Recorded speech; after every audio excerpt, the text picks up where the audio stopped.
Well, good evening. Welcome to chapel service this evening. My name is Reverend Mary Huber. I'm pastor of the Community Chapel of Holistic Healing, also known as CCWH. We are a non-denominational, non-profit spiritual fellowship founded in 1977 by Reverend Michelle Luson, a mystic and channel for the higher dimensional consciousness. She had an apparition of Swami Sivananda many years ago, where he appeared to her and asked her to start this organization and place it in the Washington, D.C. area so that we could be a light for the nation's capital. And we are here and have been here since 1977 to aid in personal and global spiritual transformation. We have chapel services twice a month, and that schedule is on our website.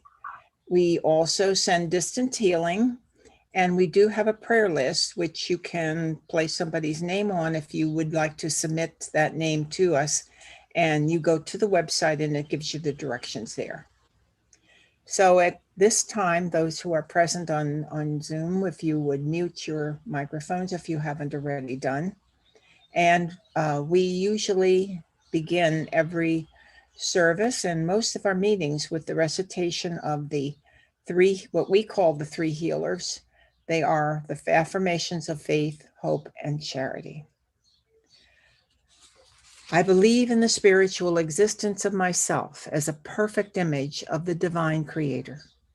In this reflection that is my physical embodiment, I have faith in the supreme guidance of my soul for my balance, my needs, and my opportunities. Outside of myself, there are also perfect images, and nothing can delude my thinking otherwise. Hope affirmation. Acknowledging my faith in the omnipresence of my divinity, I hope for realization, awareness, and acknowledgement of the existence of the great I am within myself. Charity affirmation. In understanding faith, in knowing hope, I pledge my actions, my desires, and my thoughts to the performances of myself on the physical planes of the earth, to honor, to love, and to enlighten all that is a reflection of the divine outside myself, so that my perfection is imaged back to my Creator. So help me God. Well, thank you for coming this evening. And this evening's topic is an Aikido stance. I attended a 2-day conference in Boston many years ago on dealing with difficult people that was given by Dr. Piaget. To begin with, Dr. Piaget spoke of the fallacy of the either-or theory. He called this digital thinking. And we all know it as being the opposites. This is either good or bad, it's right or wrong, it's this or that. And most of our choices are given to us in terms of, you're going to get this or this, which do you choose? But he said you can choose to do a third option. And this is what he called an Aikido move. And it's known, I guess, to him, I hope it's all over in Aikido, it's called the zero-lith position. This is where you stay centered and grounded in every situation. And you, like all martial arts teach you, you don't fight unless you have to. So not fighting back, but using actions which are nonviolent and using verbal strategies which are appropriate to the other person's position. Also, as a third option, it is okay to just walk away, particularly if the other's position is toxic, unyielding, or irrational. Now, Dr. Piaget, interesting, also was of the mind that there was a problem. He said, as with the golden rule from his discipline's perspective, because of the need to respond to others and use what works with them, not necessarily what you want to be treated as at that moment. He's very concerned that we are appropriate to the moment at hand. But he was first and foremost a proponent of setting up solutions when in conflict, which were a win-win for each whenever possible. Of course, all of this is an intense study in psychology and communication under difficult circumstances, with its applications for everyday life. Most of us are not that skilled to be able to switch or adjust strategies and see things coming at us quickly and immediately identifying what they are. But the reason I brought this in, however, the takeaway here is actually like Aikido, a spiritual stance. And that is that we remain centered and calm in the midst of whatever storm is coming into us or happening around us. I guess this theme keeps circling back to us with much of the same information being given to the world today by every channel of light and everyone who has spiritual insight. We are told this is a time for transforming ourselves and our world. I believe the next piece here sums up what we can do for ourselves. I came across this channeling given through Michelle, which was done well over 20 years ago. And the page is entitled Some Transformation Principles. And there are 6 of them. The first is to overcome one's own human frailty or insecurity. Now, that isn't a thing that we have been working on through centuries of people's existence here, because insecurity is certainly something that we are all familiar with when we are dealing with the world and how we've been struggling to get on with things. So it's a huge struggle for humanity in general, but it also involves fear. So we've all had to deal with some of that as we entered into this embodiment. Perhaps some remnants are left for some of us, and maybe we're dealing with a little bit of that at present. But I know each one of us is working very hard to become the strong and centered person with absolute faith in God in our life. Well, the second point here is to do for or give to another what the personal desire for self images or wants.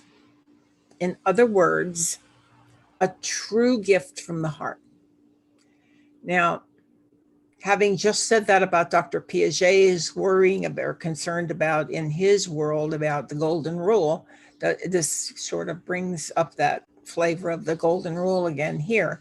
But Dr. Piaget was speaking to conflicts in communication. And this is not what this principle is addressing. It's a gift given freely without any stimulus needed at all.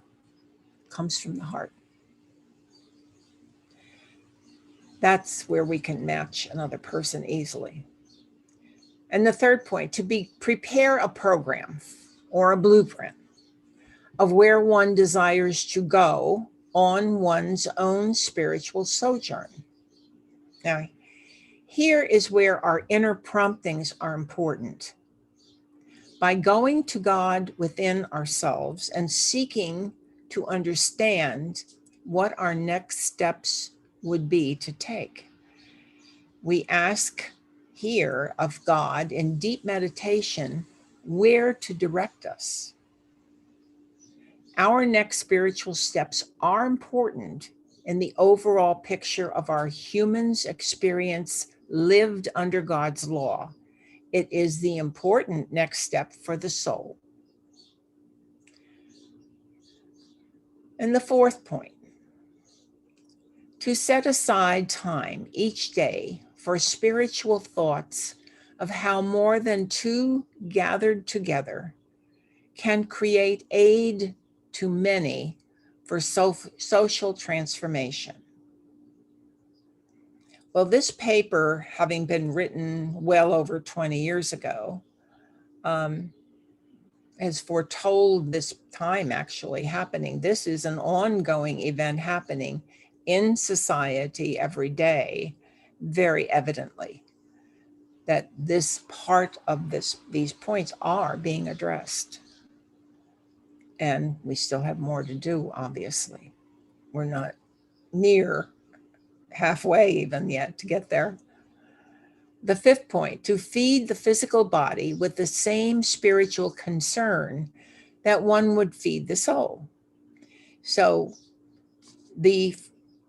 what they were referring to are balanced foods, avoiding those that would cause premature disease or even decadence of the body, the deterioration. And the concern for the physical is not out of line with spiritual goals. The body is, of course, the vehicle which is being used to express our soul in this lifetime and on this planet. Its health and longevity Here's what I found. Are very important to assure that we have expressing our soul in this lifetime on this planet. It's very important that we have health. And whether we're sick or ill is very important to know that it's difficult to function at that time. And the sixth point is to speak from the mouth only words that would aid another's growth, being careful not to criticize, but instead to counsel for the betterment of the other, not the detriment. Always remember that every thought is a creation. The thoughts that are continually in the mind are outpictured in the world in very real terms. We do create our own reality this way. Regardless of what we see, we can affect positive changes. Remember, you are an agent of God's expression on earth and are, and to be in alignment with God's will at all times. In this way, we will be the change we want to see out there in the world. Now, at this time, it is true that the numbers of humanity who have made their spiritual move upward are actually in a fifth-dimensional frequency. This is the frequency in which what you think manifests very, very quickly, if not instantly. Therefore, if we want to have good prevail in the world, we have to be able to see good evident in the world, focusing on the good because it is there. If we want fairness in the world, we have to be fair ourselves in all our dealings at all times. This new world of fifth dimensional frequency is here to stay. Michelle's channel told us a long time back that this is the beginning of the sixth root race. Now, I recognize there is a discrepancy between that channeling and what Edgar Cayce had said. His statement was that we were beginning the fifth root race. So I acknowledge the discrepancy, but I will have to say that the more recent channeling through Michelle is what I'm going with. When I took her class, I had listed, I came upon my own writing from that class, what the characteristics of this new root race would be. And here is the list she gave us. Those will be one with all life. The people there will exhibit unconditional love. They will have expanded abilities, such as telepathy, and be cognizant of God's laws. They will have the ability to do remote viewing anytime they want to. They will have the ability to do materializations, bringing something right out of the ethers and manifest it. They will be able to bilocate, be in two places at the same time consciously. Will be able to heal themselves and others.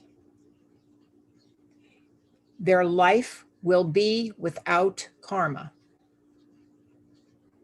And obviously there will be equality in gender and races. They will be coexisting with extended families. They will embrace more of society around them and will experience changes in social structure. Now, for those who might tune into this who have not heard of Michelle's references to this before, I'll make a few comments here which I hope are going to help. The term root race refers to waves of humanity in their evolution. Take, for instance, the fifth root race, of which we are a part. This root race started in early Atlantean times. Each root race had its characteristics, which were built upon or evolved beyond the prior one. In very early Atlantean times, the root race spread out over the world and created 5 races as we know them today. They had their own groupings and evolved within their own structures. The normal evolution of root races does so by gradually fading out the old and integrating the new in the time frame that the old is being phased out. In other words, there's a foldover. I understand by Michelle's teachings that we even had, I don't know that we still do, but in the past there were remnants of the prior root race still existing long after their time in the next root race. But this is the exception and not the rule. God's plan for mankind is always kind and generous. It is known from on high of the rather fragile nature of the humans due to their emotional bodies. Great care is taken to assure transitions go as smoothly as possible. Gradual introduction of new elements while gradual extractions of old take place at the same time, and that's how it's usually done. Well, this is not to say that we are moving slowly at this time, because we actually are in an accelerated pace, a greatly accelerated pace. We have been well prepared for this, however. Our own evolution as a soul journeying to Earth has gone on for quite a number of lifetimes. Everything from your soul's perspective has been geared to bring you to this point in time. You're prepared to make these swift changes. You're ready. Your presence now as a point of light for the world is extraordinarily important. We continue, however, to monitor ourselves in this evolutionary process so that we do turn out to be the person whom our soul wants us to be. And it is very important to be who you were meant to be. That is why continuing to monitor our own progress and to stay aligned with God's will for our lifetime is so important. Everyone recognizes, I'm sure, that it's sometimes difficult to do it alone. And in fact, we were never meant to do this alone or be alone.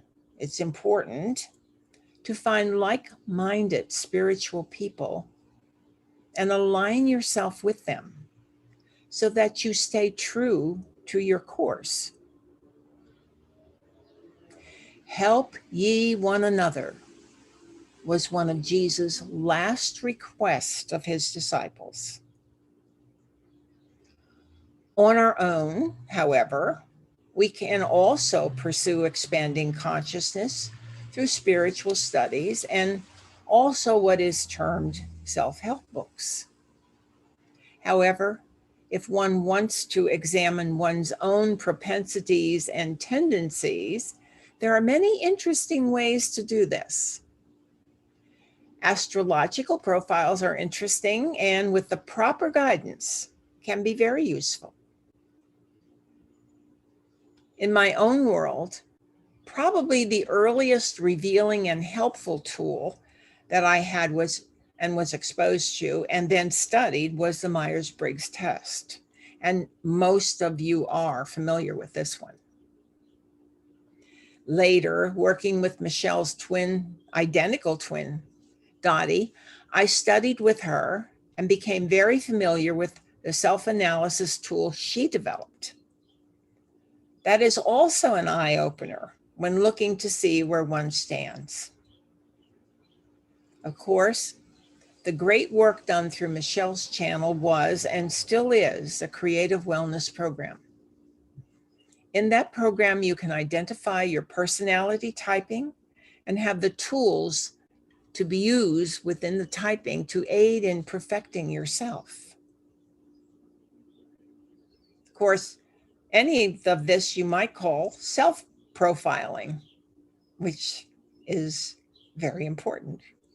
Of course, there are other systems out there as well, but I'm not familiar with them and I can only validate the ones that I have been part of and the ones I just spoke about. Now, however, there was one given by Dr. Piaget when I took his 2-day course. I had considered personally, and I had been working on doing a much more left brain and buttoned down version of what I perceive as differences in consciousness among people. But I found this one paper tucked in the back of the workbook and think you might enjoy it much better. It comes in grid format, and I'll show it to you here. He lists the traits that we are going to look at as energy, reaction time, power, function under stress, and communication skills. And this is about judging how effective someone, yourself or someone is in effective living. So if you're clearly superior, you leap over tall buildings with a single bound. You're faster than a speeding bullet. You're stronger than a locomotive. You walk on water consistently, and you talk with God. If you're above average, well, you need a short run before leaping over the building. You're fast as a speeding bullet. You're stronger than a bull. Can walk on water in emergencies and talks with the Lowells and the Cabots. And that is a generational thing that will have to be explained at some other time. Those were inaccessible people in way back when. Satisfactory. Are you satisfactory? You can leap over short buildings only. Not quite as fast as a speeding bullet, but not as strong as most bulls. Washes with water and talks with self. And those who need improvement, crashes into buildings when attempting to leap over it. Would you believe a slow bullet? Shoots the bull, drinks water in emergencies, and argues with self. And of course, those who clearly, and you will recognize these people immediately, those who cannot recognize the building, wounds self when trying to shoot, smells like a bull, passes water in emergencies, and loses when arguing with self. I'm hoping that you see the humor, and on that light note of self-evaluation or evaluating others, we'll move on to our meditation.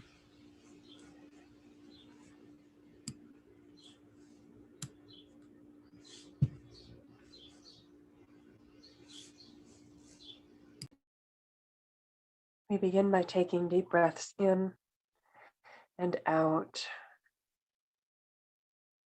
In and out.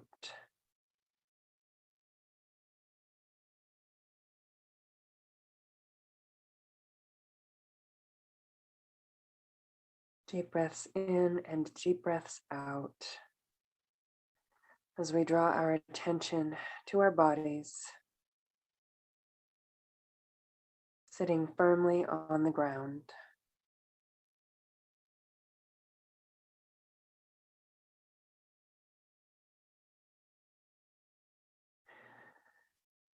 We draw our attention to the solidity we feel under our feet.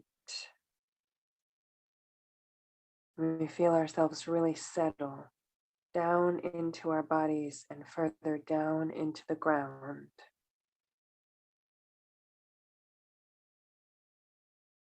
As though we're sinking a bit deeper and deeper down into the floor, down into the ground beneath. Until we're like a tree or plant,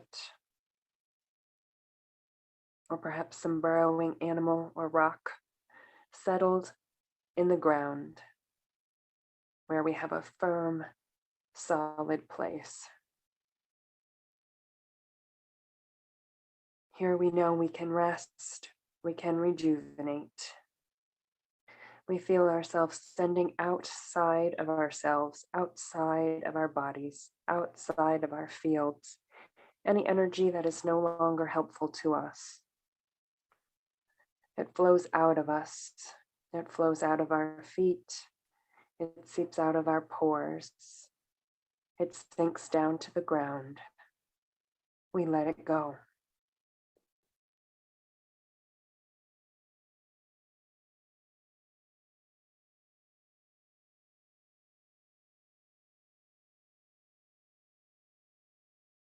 We continue to push out any energies that are no longer useful,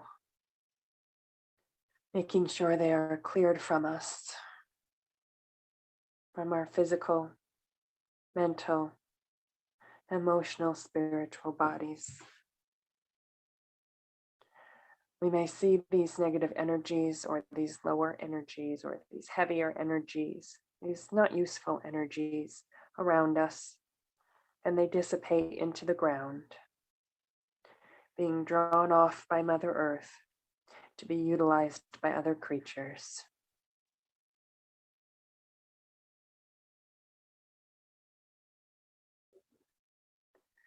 Once we feel this clearing is complete, we know we can take in any sort of energies that we require from the earth, here in our little burrow, here in our solid spot in the ground. We feel the positive earth energies being drawn to us, almost as though we are a magnet. They are drawn to us. We welcome them in and give thanks to the earth. Now we become aware of the energies shining down on us from the heavens, from the upper realms, from the spirit realms, and we reach up to connect to these energies.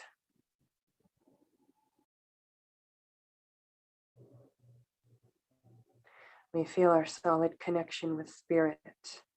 It may feel as though it's coming through your head, perhaps the top of your head, perhaps the very middle of your head, Or perhaps it feels like it's coming through your third eye or directly into your heart. But you know you are connecting with the light of spirit, of God, of all that is. You feel this beautiful light as it surrounds you, as it envelops you and holds you fast.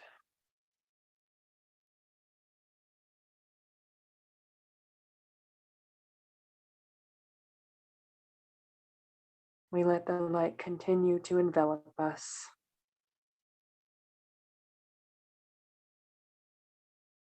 surrounding us on every side.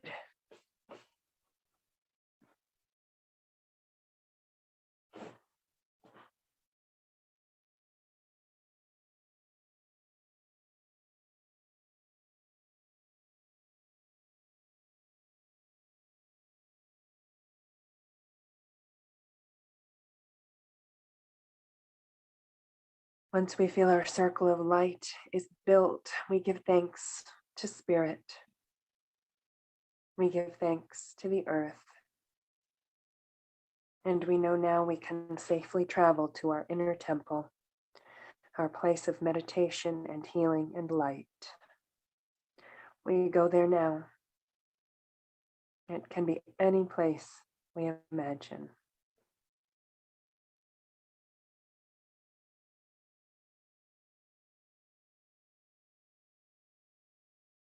We spend a few moments settling into our inner landscape, our inner temple.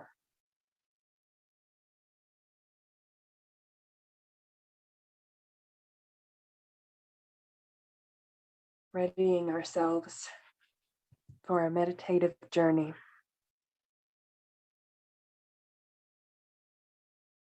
Today we will travel to the heavens and connect with the planetary energies in space. We take further deep breaths. And again, we imagine ourselves reaching upwards. First, we begin by reaching upwards to the sky. The sky above us may be clear and blue, it may be cloudy and gray, and maybe anything in between. But we reach up to the sky, and we keep going. We keep traveling upwards, and we begin to see an array of lights. And we keep traveling. It may feel as though you're rising upwards. You may feel some fluttering behind your eyelids as you see these lights flash by. We keep traveling through these lights until we reach a vast space. A vast space that is inky and black.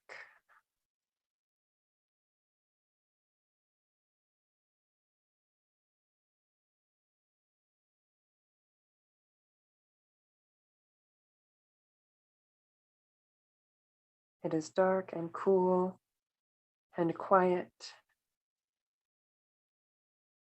And we spend a moment here, being aware that we have space. We are surrounded by a vast amount of space. And we have the opportunity to bring in vast energies.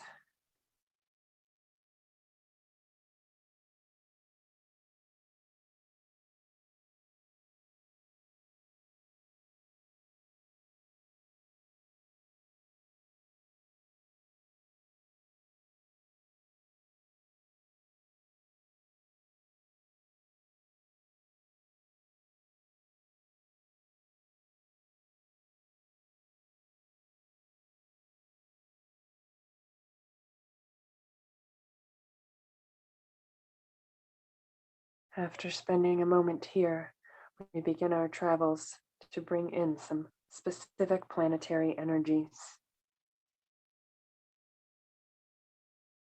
First, we focus on the energies of the planet Mercury.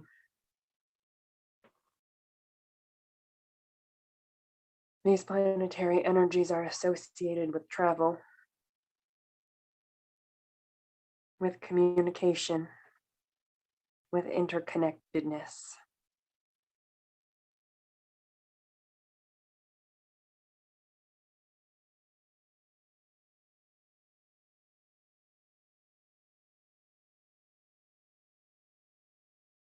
We take a moment to align with these energies of movement,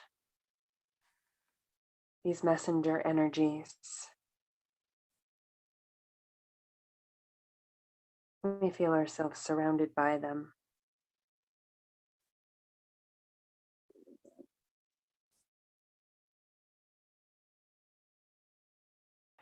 Now we can begin drawing these energies in.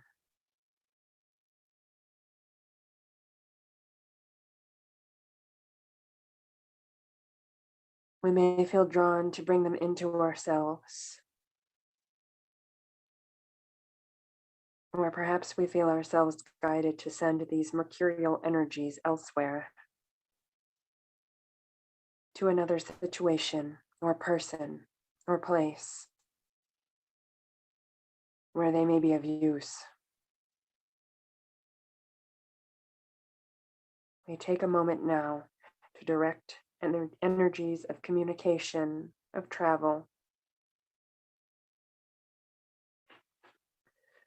to where we are most drawn to send them.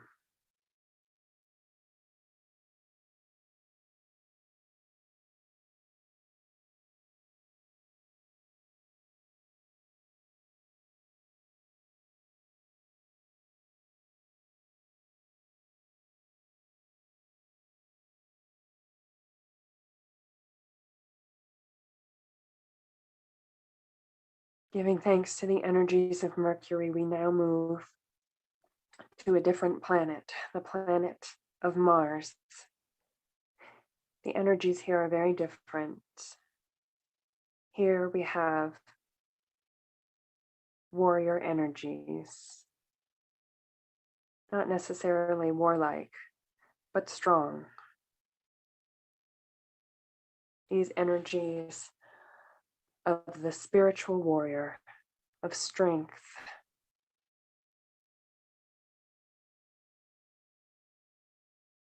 begin to inundate us.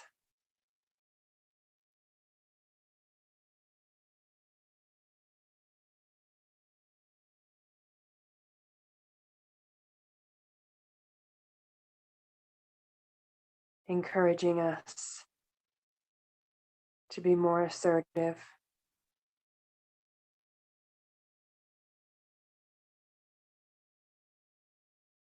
encouraging us to defend others,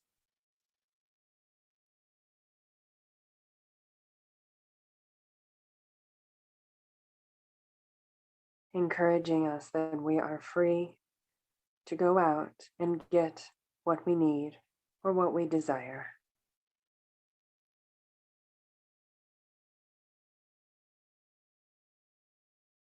We feel ourselves connecting to these strong warrior energies. We feel them swirling all around us.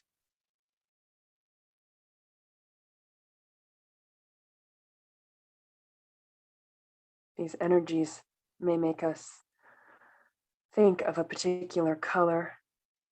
They may just give us a certain feeling. We may see symbols or images that we associate with these qualities. But we take a moment to immerse ourselves in these energies. And then we decide whether we would like to take more of these energies into our own being, or whether perhaps we would like to direct them to another person or place or situation where they are required.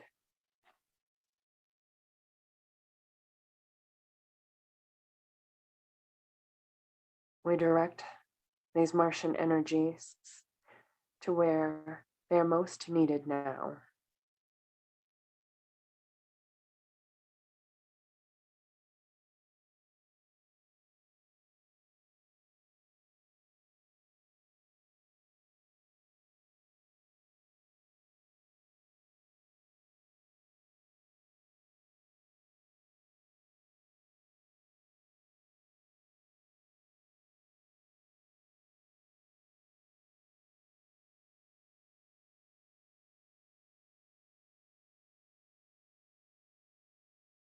Once the energetic movement is complete, we give thanks to the energies of Mars. We find ourselves moving swiftly to the planet Venus. We feel ourselves enveloped in these energies of nurturing, of love, these very feminine energies.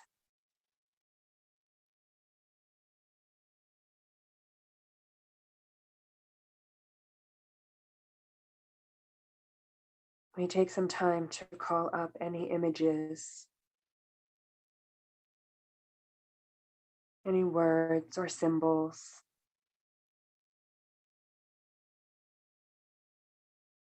any sounds or scents or pictures that may remind us of this nurturing, loving feminine energy. We call these things to mind now.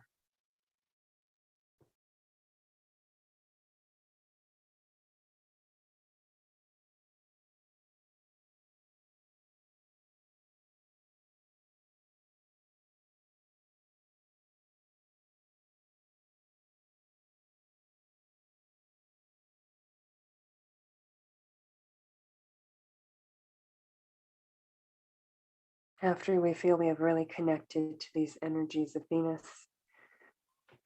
we then make the decision whether to take some into ourselves or perhaps to direct them outwards to another person or place or situation where they are most needed now.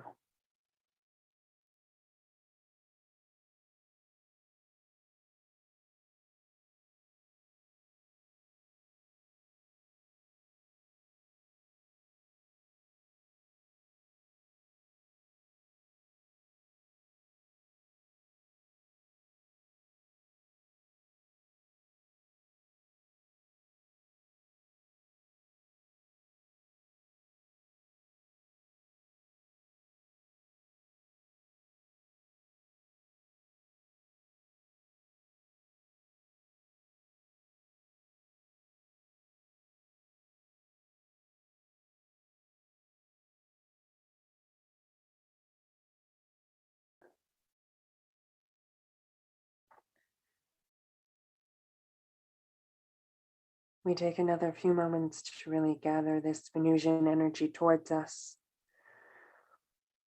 to take it into us if need be, and perhaps to send it forth as well.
Once we feel this energy transfer is complete, we give thanks to Venus. And we continue our planetary journey. This time moving to the great planet that is Jupiter.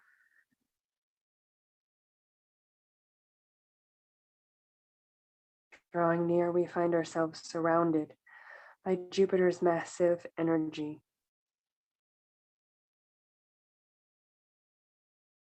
These energies are associated with power, with authority.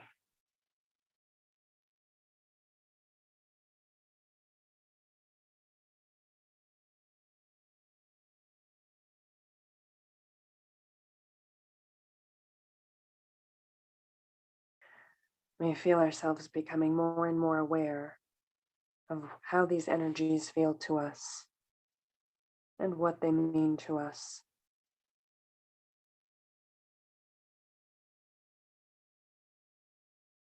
We may at this time see images or symbols, colors or sounds that we associate with power, with authority.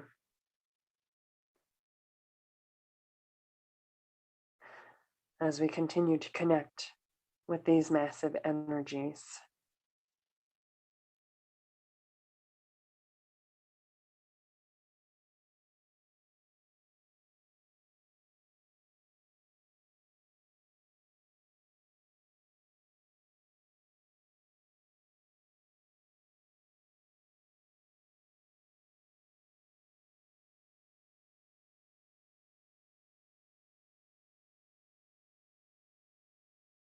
Once we feel strongly connected with the energies of power and authority that are associated with Jupiter, we find ourselves able to direct a small portion of these energies either towards ourselves or to another purpose where these energies will be most useful. We find ourselves directing this energy now to wherever we are guided to do so.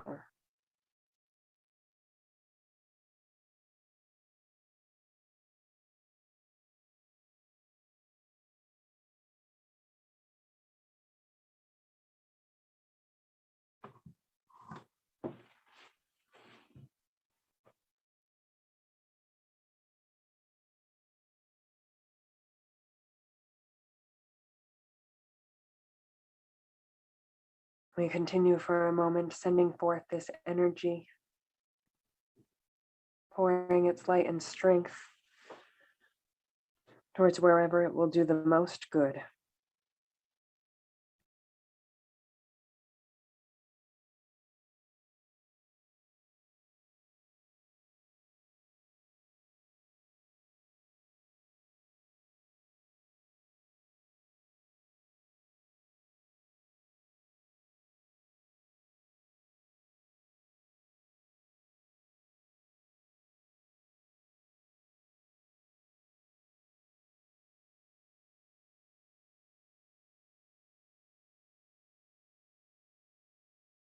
Once this energetic transfer seems complete,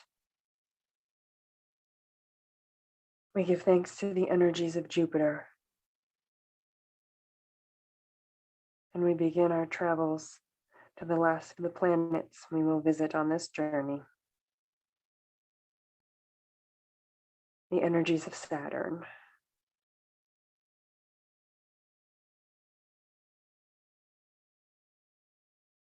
As we draw closer to the energies of this planet, we feel its strong pull.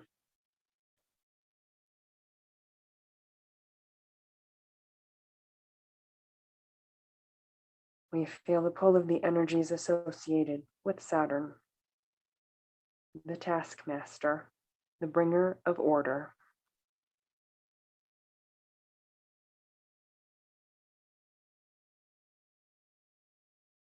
We may begin to feel inundated with images, symbols, feelings that we associate with law and order.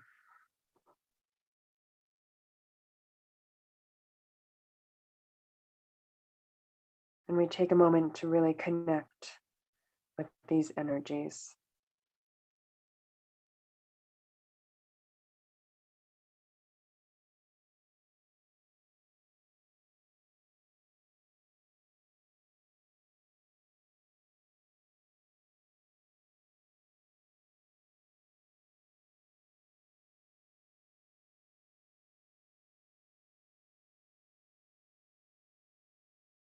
As we feel these energies grow, we may feel a swirling around us.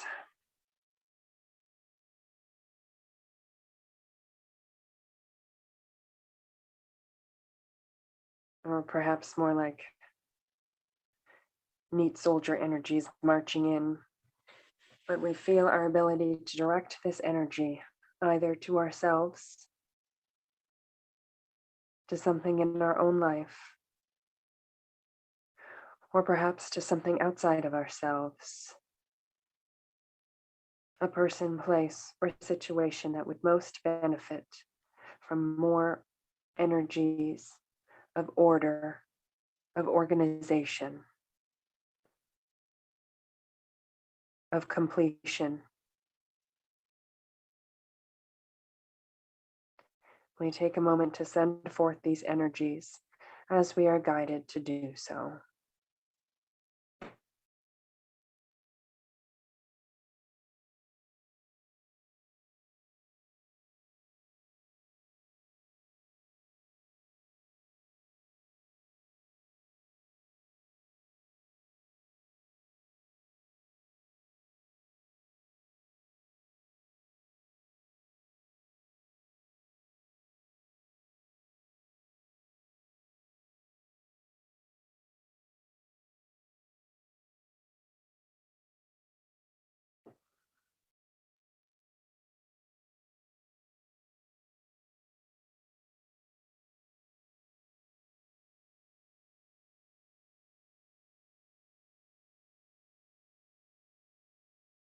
Once we feel this directing of energies is complete, we give thanks.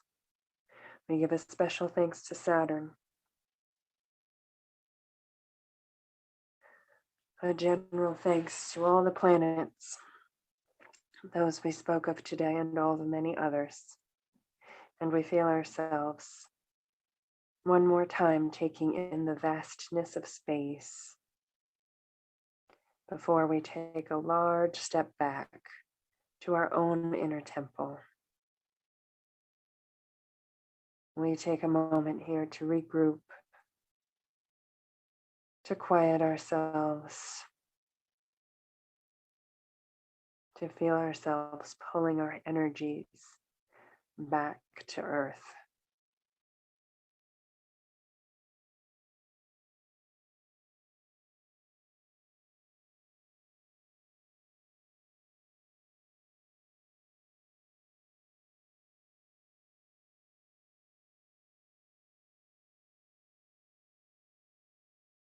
Now, taking some deep breaths, we feel ourselves coming back even further into our own bodies, our own selves, our own homes,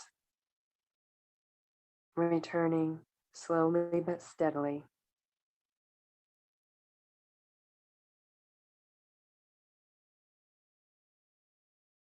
Once back in our bodies, we feel ourselves fully present.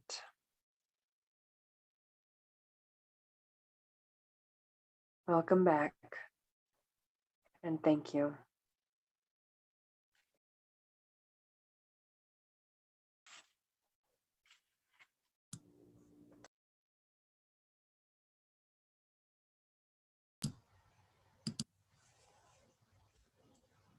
I hope you found our website at ccwh.com. And when you're there, you'll find a drop-down menu and you can get to the Get Involved part and possibly make a contribution to our nonprofit group. We would be so grateful and we really could use your help. And maybe while you're there, you could become a member if you would consider that. We would greatly willing to accept you. Our affirmations are found there, and as well as a place to request prayers for someone in need.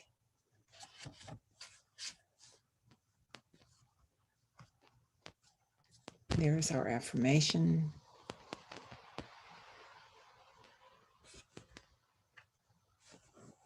For 44 years, CCWH has been an amazing place for spiritual learning, growth, and value. We will continue to provide value that will enrich your spiritual journey. Donations big and small makes what we do possible. Please help us help you and others by making a donation today. Click here to visit ccwh.com.